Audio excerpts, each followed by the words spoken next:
Bonjour et bienvenue sur ma chaîne. Aujourd'hui, nous allons présenter notre recette qui est les beignets à la banane. Donc, pour cela, nous aurons besoin des bananes, tel que vous le voyez, des bananes bien mûres en tout cas. Nous aurons besoin de la levure chimique, un peu d'eau, du sel fin, du sucre, mais aussi de la farine. Donc, comment allons-nous procéder? Nous allons d'abord éplucher nos bananes, comme tel.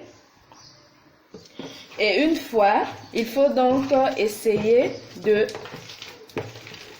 badigeonner, sinon mixer à l'aide des mains. Nous allons essayer de bien écraser nos bananes à l'aide de nos mains pour essayer de l'amollir. Voilà.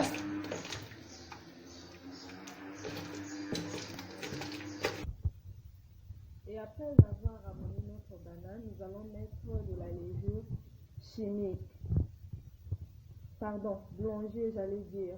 Parce qu'il y a deux sortes de levure. Il y a la levure chimique et la levure boulanger. Donc pour notre pâte, nous aurons besoin de la levure boulanger.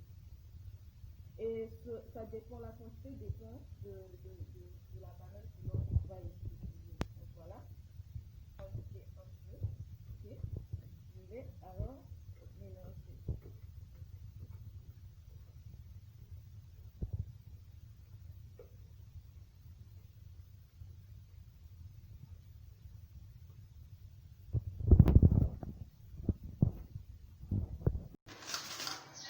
Nous aurons besoin d'un peu de sel, le sel fin, un peu. Pas assez en tout cas. Nous allons toujours continuer à mixer à l'aide de nos mains, sinon mélanger. Donc après nous aurons notre sucre ici que nous allons mettre. Donc à signaler aussi que c'est une recette de grand-mère, donc les mesurettes ne sont vraiment pas assez utiles. On se sert de nos mains ainsi que du goûter pour savoir si le sucre ça va ou le sel, ok. Donc voilà. Voilà, on essaye de bien, en tout cas de bien. Puisque c'est des beignets à la banane, ça doit être un peu plus sucré. Voilà.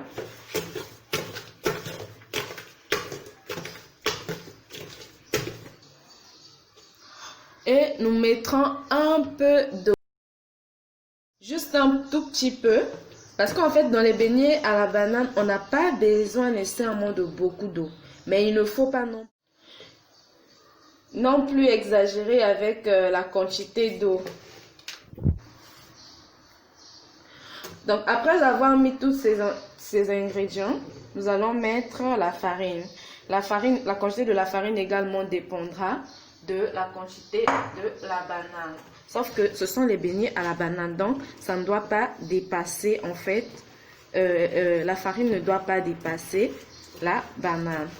Il faut vraiment que ça soit, on va dire, un peu flasque, quoi. Facilement, que ça soit manipulable. Que lorsqu'on va le plonger dans de l'huile, ça doit vraiment être manipulable comme ceci. En fait. Vous voyez, voilà. Donc en fait, ce sont vos mains. Vous allez essayer de mariner, et une fois que vous allez finir, vous allez essayer alors de faire les petites boules pour savoir si vraiment la pâte répond. Ça ne doit pas être trop lourd, ça ne doit pas aussi être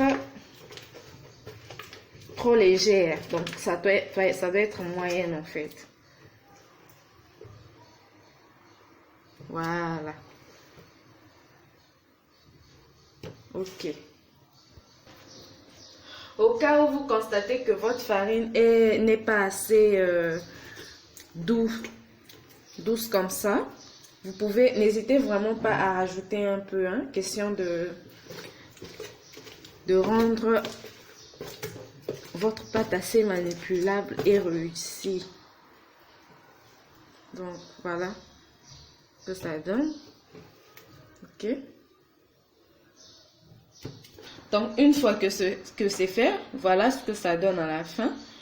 Vous pouvez soit le couvrir, si c'est le cas comme le mien, par exemple c'est un couvert, vous pouvez le couvrir, ou encore vous pouvez utiliser du papier, du film pour essayer de couvrir.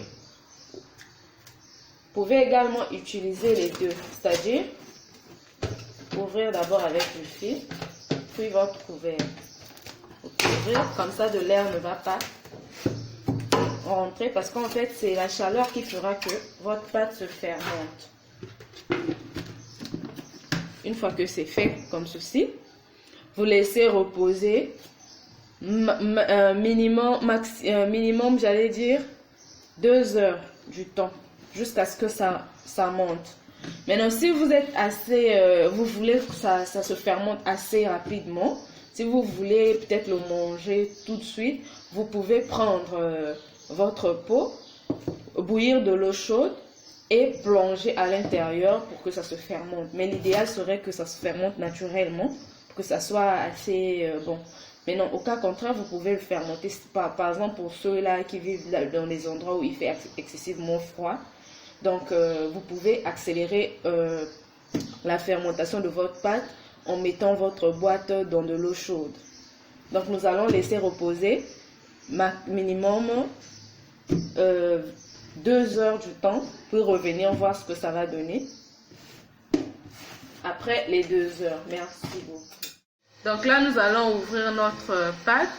Voilà ce que ça donne. Waouh, c'est merveilleux. C'est réussi. Regardez ce que ça donne. Ça s'est vraiment fermenté. Et nous allons donc aller le mettre, le plonger dans de l'huile chaude.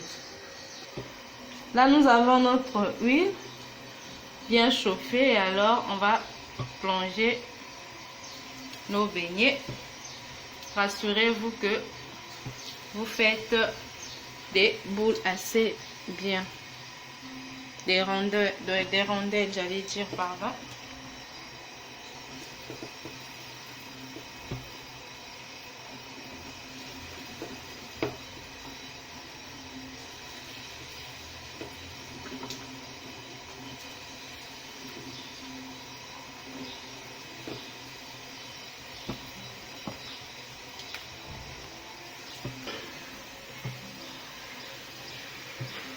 Donc, comme vous êtes en train de voir là, nous allons procéder de la sorte. Nous allons attendre légèrement. En tout cas, tout se passe au feu. Il faut bien doser votre feu, de sorte que ça sorte assez bien doré. Donc là, nous pouvons enlever nos beignets. Comme tel que vous êtes en train de voir vous-même, vraiment une réussite. Hein.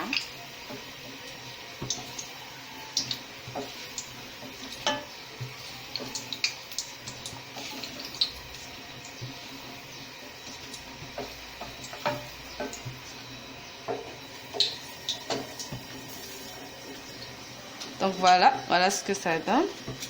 C'est bien doré, d'ailleurs la couleur c'est justement parce que ce sont les beignets à la banane. Voilà. Donc voilà ce que ça donne, tel que vous le voyez là. Nous avons en face de nous les beignets faits à base de la banane et de la farine. Donc voilà. N'hésitez pas à commenter, à liker, à s'abonner. Surtout à me partager votre expérience après avoir essayé. Merci beaucoup.